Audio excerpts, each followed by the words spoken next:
Alright, we're back at it, what I played in July. I feel like in all three of these videos that I've done so far, I've mentioned that I've been playing an uncharacteristic number of games recently, and this time, I don't have to, because I only played 7 games this month. Expect closer to this amount going forward. I definitely pushed myself the last few months to play more games for the sake of these videos, and while I like that I got to play a wider variety of stuff, I also got into a bad habit of dropping games for the sake of new ones once I hit the next month. Like I talked about how I enjoyed Chorus and Resident Evil 4 Remake last time, and I haven't touched them since, because I'm like, well, need a new batch for next month, because I can't waste my time with these, and that's just stupid. So I'm not gonna play one game every 2 days on average. Instead, I'm gonna let you guys know about what I got around to organically. That said, I've got a good batch of games for July, a few that I've always wanted to get to, and some that just came out this summer. So here's the rating scale I'm gonna be using. Remember, a 5 is a near universal recommendation, not necessarily a perfect game. And let's talk about the first thing I played this month. Alright, I know a lot of you already know my thoughts on Cuphead, so I'm gonna keep this somewhat short. The Cuphead DLC, 5 out of 5. Unfortunately, it does require the base game, but the funny thing about that, the base game, 5 out of 5. The only reason I would say you shouldn't try this game and its DLC out is if you truly don't like hard games. Other than that, anyone and everyone should play this. It's pretty damn cheap, it's super fun to play co-op, getting a bit harder but also a bit more forgiving in turn if you do that. I love having it on the big screen with my family just kind of stopping for 30 minutes to watch my brother and I play because they love the way it looks. It oozes charisma and I just feel happy when I'm playing it, even when I'm simultaneously frustrated as hell. The DLC is pretty short, but my god, they packed in so much into every second of this thing. I already talked about the unbelievable amount of extra work they put into every boss fight compared to the original game, which was already famous for how much work they put into every boss fight. I like the bigger swings they made this time around with large arena shifts and unique gimmicks. The music's better, the gauntlet is a way cooler sideshow than the run and guns and mausoleum levels in the base game, which were never bad, these are just way better. And this DLC gives me 2 of my favorite bosses I fought in a very long time. If the difficulty worries you, I will say that you can probably do your research into which upgrades to get first for struggling players, and getting those early on can really ease the burden. And there are easier versions of the bosses available for practice, although you can't fight the final boss until you beat everything on regular. The best thing I can say about this game and DLC is that I not only beat the original game to 200% on Switch twice, yes, that's a real thing, but I also 100% of the DLC, and then, just for fun, I got the game and DLC again on my PlayStation so I could get all the trophies, since that's the only platform where I care about that stuff, and I really wanted the Cuphead Platinum. I literally repurchased the game for a Platinum trophy, and I don't feel bad about it one bit, because it was just another excuse to keep playing Cuphead. Let's immediately rocket downwards though. I did not like Shadow of War. Shadow of Mordor was a great game that I remember fondly, and I was always interested in Shadow of War, but there was some mixed reception on release and a lot of controversy about microtransactions going on at the time, so I was like, maybe I'll check it out when it's cheaper. About a year went by and I picked up the game for dirt cheap, downloaded it, stared at it on the main menu screen and said, but alright, that's enough for one day, and I repeated that process seemingly every few months. I kept saying I'd play it, I kept looking at it, and I kept not playing it, and finally I took the plunge, and man. I'm telling you, that game could be the star of a show called Games I Don't Care About. The thing is, most reviews of this game were pretty positive when it came out. The thing has an 80 on Metacritic, and a lot of outcry early on was about the microtransactions in a $60 single player game, and with time I've seen so many videos on my recommendations talking about how it's better than you think, so I was like, okay, this is gonna be one of those games that comes out looking way better once the dust is settled, but honestly, I found the game fundamentally not fun. The menuing and UI is cluttered and confusing, it leaves such an overstuffed impression on the player, the combat seems so slow and bogged down. I might be looking at Mordor with rose-tinted glasses, but I could have sworn it was more fluid than this. Gaining certain upgrades makes everything lead into one another nicely eventually, but at the beginning I felt like I had to completely slow myself down and play the game like this in order to be of any effect. The counter timings and attack animation lengths just didn't mesh well. Most encounters have entirely way too many enemies. You'll wind up fighting a big homogeneous glob of orcs for 20 minutes and get like one potentially useless upgrade as a reward. I was literally forgetting the story as it was happening. My eyes were just glazing over. I didn't care about what anyone was saying. The game has some of the most boring side objectives I've ever seen in an open world title, and worst of all, I actually didn't like the Nemesis system here, not because it's worse than Shadow of Mordor's has been a clear improvement actually, but because good god was it overused. Every 2 seconds there's a new captain, you go to a new area, there's a captain, you walk 10 feet to your left, there's 4 captains having a chat, you clock into work, you gotta fight a captain, you go to bed, there's a captain sleeping with your wife. It's harder to have long fought battles and stories between you and a specific orc orc when you run into about 600 that want that honor. It feels less organic and more forced here. It's like Shadow of War took literally everything it possibly could from Shadow of Mordor and said more,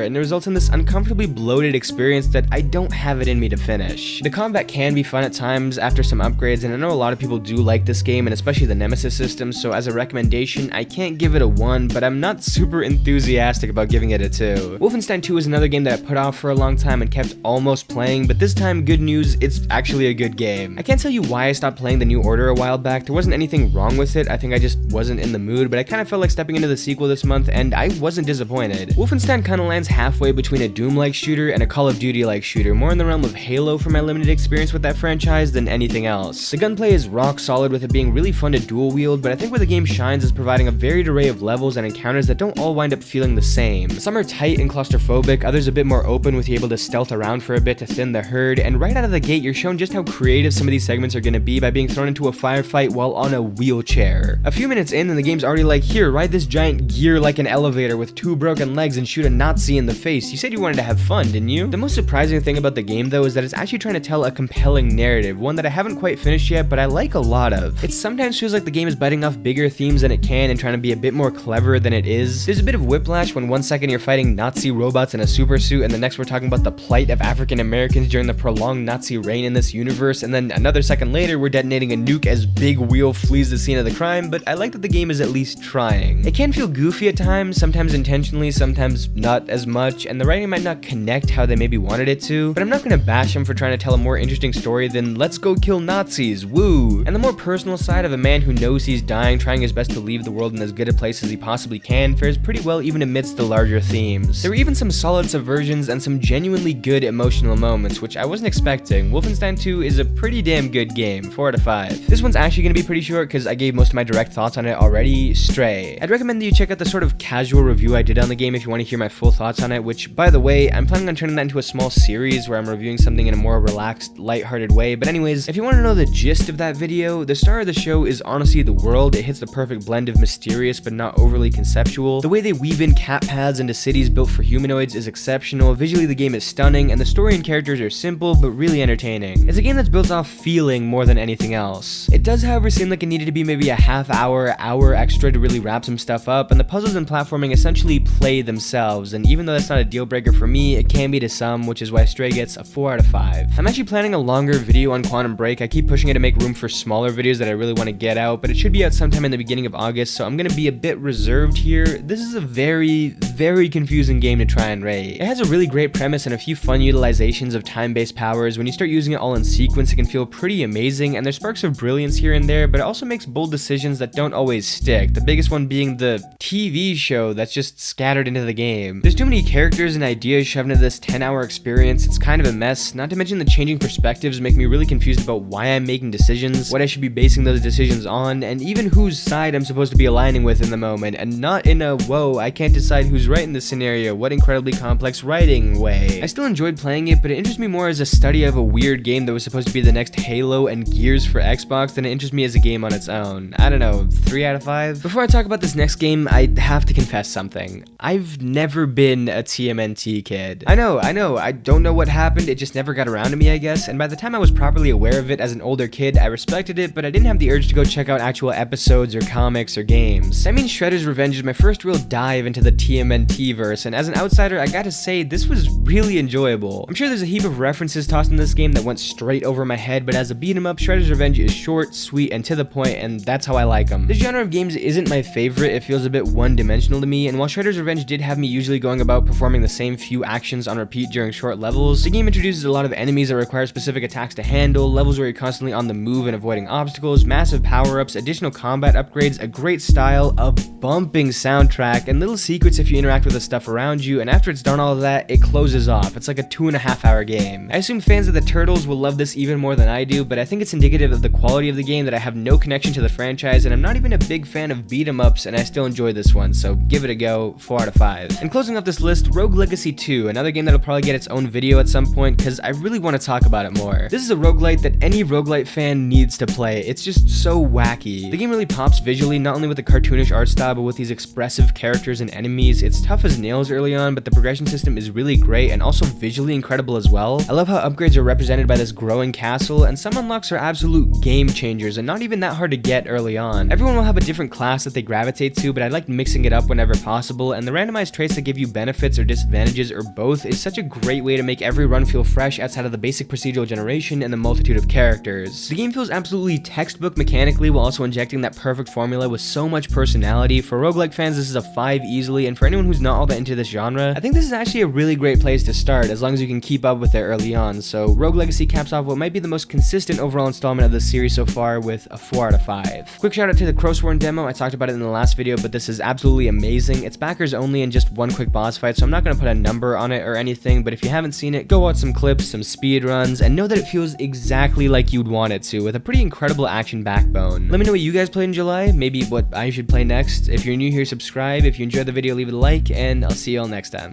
Peace.